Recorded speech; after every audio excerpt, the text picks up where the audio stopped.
दोस्तों, स्वागत है आपका हमारे चैनल एग्जाम टारगेट में। आशा करते हैं आप सब स्वस्थ हैं, मस्त और अच्छे से पढ़ाई कर रहे हैं।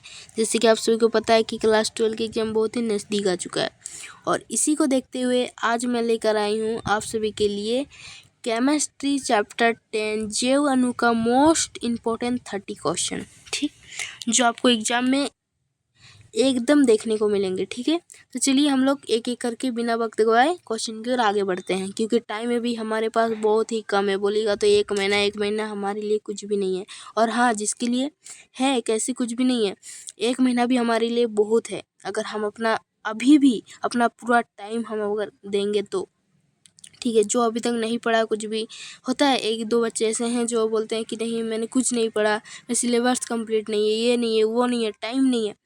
अगर आप चाहोगे तो कर सकते हो, ठीक, इसलिए हार नहीं मानना है। तो देखिए, सबसे पहले हम लोग आज क्या करेंगे, केमिस्ट्री का क्वेश्चन करेंगे। मोस्ट इम्पोर्टेंट क्वेश्चन है, आप लोग को ध्यान से देखना है और जो क्वेश्चन आप लोगों को आता हो उसको कमेंट करना है पहले ही, ठीक। और फिर देखिए कि आपको इस क्वेश्चन से ये भी पता चलेगा कि हमको कितना आता है कितना नहीं आता है। तो चलिए बिना वक्त गवाए क्वेश्चन की ओर आगे बढ़ते हैं। इससे पहले यदि आप हमारे चैनल में पहली बार आए हैं तो चैनल को सब्सक्राइब जरूर कर लीजिएगा और वीडियो अच्छा लगा तो वीडियो को लाइक जरूर कर दीजिएगा। तो चलिए एक एक करके क्वेश्चन की ओर आगे बढ़ते हैं। देखिए, हम लोग का जो फर्स्ट क्वेश्चन है वो क्या कहता है, हमारा फर्स्ट क्वेश्चन कहता है कि विटामिन सी किस यौगिक को कहते हैं। विटामिन सी किस यौगिक को कहते हैं? तो इसका करेक्ट आंसर क्या हो जाएगा, एस्कॉर्बिक एसिड, यानी कि एस्कॉर्बिक अम्ल को कहते हैं, ठीक। चलिए नेक्स्ट क्वेश्चन की ओर आगे बढ़ते हैं। देखिए नेक्स्ट क्वेश्चन क्या है कि विटामिन सी की कमी से होता है। विटामिन सी की कमी से क्या होता है, स्क्वायर होता है। चलिए नेक्स्ट क्वेश्चन की ओर आगे बढ़ते हैं। एंजाइम है बोल रहा है, एंजाइम है तो इसका क्या हो जाएगा, करेक्ट आंसर हो जाएगा इसका प्रोटीन। एंजाइम क्या है, प्रोटीन है। चलिए नेक्स्ट क्वेश्चन की ओर आगे बढ़ते हैं। देखिए आप लोग का चौथा क्वेश्चन है वो क्या पूछा है कि यूरिया को अमोनिया एवं कार्बन डाइऑक्साइड में अपघटित किस एंजाइम द्वारा उत्प्रेरित होता है बोल रहा है। तो इसका जो करेक्ट आंसर हो जाएगा वो क्या हो जाएगा, ऑप्शन सी, यूरियस। चलिए नेक्स्ट क्वेश्चन की ओर आगे बढ़ते हैं। देखिए अपन नेक्स्ट क्वेश्चन है आप लोगों का, सुक्रोज के जलीय अपघटन से क्या उत्पाद बनते हैं। तो सुक्रोज का जलीय अपघटन से क्या होता है, सुक्रोज किससे बनता है। तो सुक्रोज है वो किससे बनता है, glucose plus fructose, glucose plus fructose से बनता है। तो देखिए यहाँ ऑप्शन है ग्लूकोज प्लस फ्रुक्टोज, हाँ ऑप्शन डी इसका करेक्ट आंसर हो जाएगा। चलिए नेक्स्ट क्वेश्चन की ओर आगे बढ़ते हैं। देखिए नेक्स्ट क्वेश्चन क्या है कि मानव शरीर में कार्बोहाइड्रेट किस रूप में जमा रहता है। जो मानव शरीर में कार्बोहाइड्रेट है वो किस रूप में जमा रहता है, तो किस रूप में रहता है, ग्लाइकोजेन के रूप में। चलिए नेक्स्ट क्वेश्चन की ओर आगे बढ़ते हैं। स्टार्च एकल इकाई है, किसका है स्टार्च एकल इकाई, तो इसका क्या हो जाएगा, ग्लूकोज का हो जाएगा। चलिए नेक्स्ट क्वेश्चन की ओर आगे बढ़ते हैं। देखिए रिकेट्स किसकी कमी से होती है, तो इसका करेक्ट आंसर क्या हो जाएगा, रिकेट्स तो किसकी कमी से होती है, तो विटामिन सी की कमी से होती है, ठीक, विटामिन सी की कमी से ही ना होती है। अरे बाबा, रिकेट्स बोल रहा है, रिकेट्स रोग किसकी कमी से होती है, तो ये विटामिन डी की कमी से होती है। चलिए नेक्स्ट क्वेश्चन की आगे बढ़ेंगे हम लोग। चलिए स्टार्च उदाहरण है, स्टार्च उदाहरण है तो किसका उदाहरण है, पॉलीसेकेराइड का। चलिए नेक्स्ट क्वेश्चन की आगे बढ़ते हैं। देखिए आरएनए में पूछा है, आरएनए में शर्करा इकाई है, आरएनए में शर्करा इकाई है तो क्या है, राइबोज है। चलिए नेक्स्ट क्वेश्चन की आगे बढ़ते हैं। एकदम इजी क्वेश्चन नहीं लग रहा, सुना क्वेश्चन, जो पढ़े हैं उसके लिए बहुत आसान है और जो नहीं भी पढ़े हैं ना, ये सब छोटा क्लास में भी बहुत कुछ है, सब छोटा क्लास का अधिकतर तो हमको छोटा क्लास का क्वेश्चन लग रहा है। चलिए नेक्स्ट क्वेश्चन की आगे बढ़ते हैं। आरएनए तथा डीएनए किराल अणु हैं, उनके किरालता का कारण है, तो इसका करेक्ट आंसर क्या हो जाएगा, सी, डी स्टार्च घटक हो जाएगा उसका किरालता का।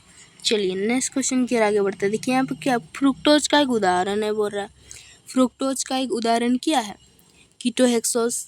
चलिए नेक्स्ट क्वेश्चन की आगे बढ़ते हैं। देखिए विटामिन ए कहलाता है, ये सब छोटा क्लास में नहीं पढ़ेगा, विटामिन ए क्या कहलाता है, नहीं बताया, विटामिन ए क्या कहलाता है, रेटिनॉल। चलिए नेक्स्ट क्वेश्चन की आगे बढ़ते हैं। माल्टोस डाइसेकेराइड है, माल्टोस डाइसेकेराइड है। 14 नंबर हम लोग को पूछ रहा है कि माल्टोस डाइसेकेराइड है तो क्या इसका करेक्ट आंसर क्या हो जाएगा? ग्लूकोज और ग्लूकोज से ही ना बोल के माल्टोस बनता है, जो हम लोग का सर पढ़ा है ना कि माल्टोस कैसे बनता है। तो माल्टोस क्या ग्लूकोज और ग्लूकोज से बनता है माल्टोस। चलिए नेक्स्ट क्वेश्चन की ओर आगे बढ़ते हैं। देखिए 15 नंबर में पूछा आरएनए में क्या नहीं पाया जाता है। यहाँ पर पूछा है कि आरएनए में क्या नहीं पाया जाता है। देखिए यूरियस पाया जाता है, एडेनिन पाया जाता है, गुआनिन, एडेनिन, गुआनिन, एडेनियस, यूरियंस, ये सब कुछ पाया जाता है, लेकिन क्या नहीं पाया जाता है? थायमिन। चलिए नेक्स्ट क्वेश्चन की ओर आगे बढ़ते हैं। डीएनए में कौन कौन सा क्षारक नहीं पाया जाता है बोल रहा है, यही तो पूछा है ऊपर में ही। देखिए आरएनए में, वही वाला आरएनए में पूछा था, ये वाला डीएनए में पूछा है।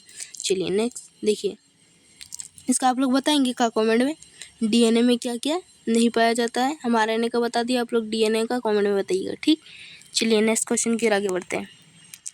देखिए नेक्स्ट क्वेश्चन है 17 नंबर, क्या बोलता है? प्रोटीन एमिनो अम्ल के बहुलक होते हैं जो आपस में डैश द्वारा जुड़े होते हैं। किससे जुड़े होते हैं? इसका करेक्ट आंसर को क्या हो जाएगा? पेप्टाइड बंध से। किससे जुड़े होते हैं? पेप्टाइड बंध से। जो प्रोटीन एमिनो अम्ल है बहुलक होते हैं, उसके जो आपस में किस बंध से जुड़े होते हैं? तो पेप्टाइड बंध से जुड़े होते हैं। चलिए नेक्स्ट क्वेश्चन की ओर आगे बढ़ेंगे। देखिए नेक्स्ट क्वेश्चन क्या है? कौन सा कार्बोहाइड्रेट पादप कोशिका का आवश्यक संगठक है बोल रहा है।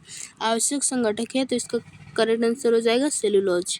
चलिए नेक्स्ट क्वेश्चन की ओर आगे बढ़ेंगे। देखिए 19वां क्वेश्चन क्या पूछता है कि निम्नलिखित में से कौन से कोडोन टर्मिशन कोडोन है? तो इसका करेक्ट आंसर क्या हो जाएगा हम लोग का? UAG हो जाएगा। चलिए नेक्स्ट क्वेश्चन के आगे बढ़ते हैं। देखिए 20 क्वेश्चन क्या बोला है कि निम्न में से सबसे मीठी चीनी कौन सी है? सबसे मीठी चीनी कौन सी है? तो इसका जो करेक्ट आंसर हो जाएगा वो क्या हो जाएगा? फ्रुक्टोज है। चलिए नेक्स्ट क्वेश्चन, इसको मैं बड़ा कर देती हूँ। 21 नंबर का क्वेश्चन देखिए क्या पूछा है? ग्लूकोज किसके साथ प्रतिक्रिया नहीं करता है? ग्लूकोज जो है किसके साथ प्रतिक्रिया नहीं करता है? तो इसका जो करेक्ट आंसर हो जाएगा वो क्या हो जाएगा? NaHCSO3। NaHSO3 के साथ नहीं करता है। चलिए जैव अणु होते हैं, जैव अणु होते हैं तो जैव अणु क्या होता है? कार्बोहाइड्रेट होते हैं, प्रोटीन होते हैं, वसा होते हैं जैव अणु। चलिए नेक्स्ट क्वेश्चन की ओर आगे बढ़ेंगे। देखिए नेक्स्ट क्वेश्चन क्या है? 23वां क्वेश्चन, निम्नलिखित में से कौन सा एक डाइसेकेराइड है बोल रहा है। निम्नलिखित में से कौन एक डाइसेकेराइड है? हम लोग पढ़े हैं ना मोनोसेकेराइड, डाइसेकेराइड, पॉलीसेकेराइड, तो उसमें से बोल रहा है कि डाइसेकेराइड। देखिए मोनोसेकेराइड क्या हो गया? एक डाइसेकेराइड में क्या होता है? मोनोसेकेराइड के दो अणु होते हैं। पॉलीसेकेराइड में क्या होते हैं? अनेक सेकेराइड होते हैं, माने सॉरी क्या होते हैं? मोनोसेकेराइड के अनेक अणु होते हैं। तो चलिए डाइसेकेराइड बोल रहे हैं यहाँ पर। डाइसेकेराइड में क्या हो जाएगा? इसका करेक्ट आंसर हो जाएगा सुक्रोज हो जाएगा हमारा। चलिए नेक्स्ट क्वेश्चन की ओर आगे बढ़ेंगे। देखिए नेक्स्ट क्वेश्चन है, निम्नलिखित में से कौन धनात्मक फेलिंग विलयन परीक्षण देता है?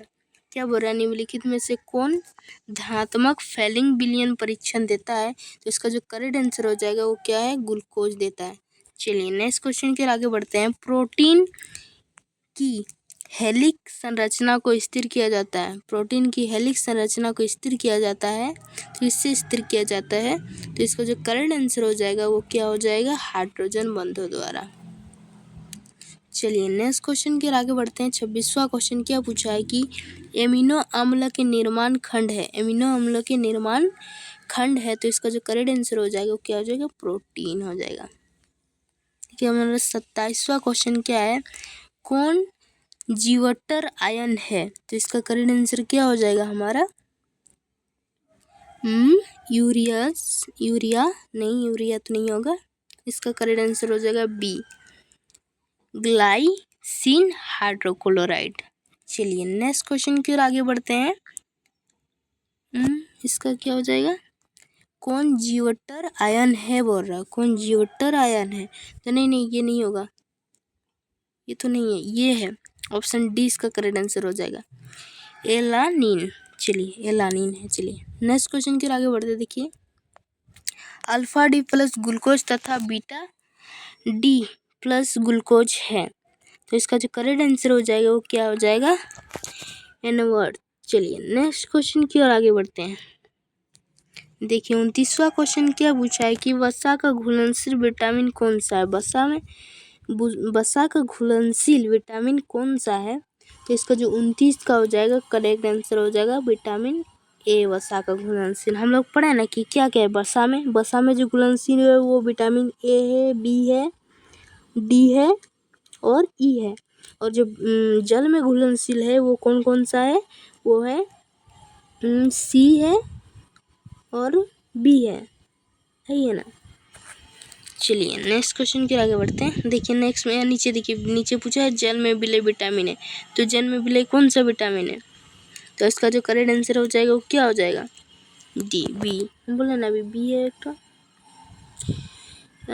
बी ए बोले थे ना, बी ए बोले थे। उसमें देखिए उसमें क्या क्या आता है ना, ए आता है, विटामिन ए आता है, वसा में घुलनशील ए आता है, ए बी सी, क्या क्या आता है इसमें, ए सी नहीं आता है, इसमें बी नहीं आता है, सी नहीं आता है, डी आता है, ई आता है और B1 B2 सब, B2 B7 उसे सब कुछ आता है उसमें।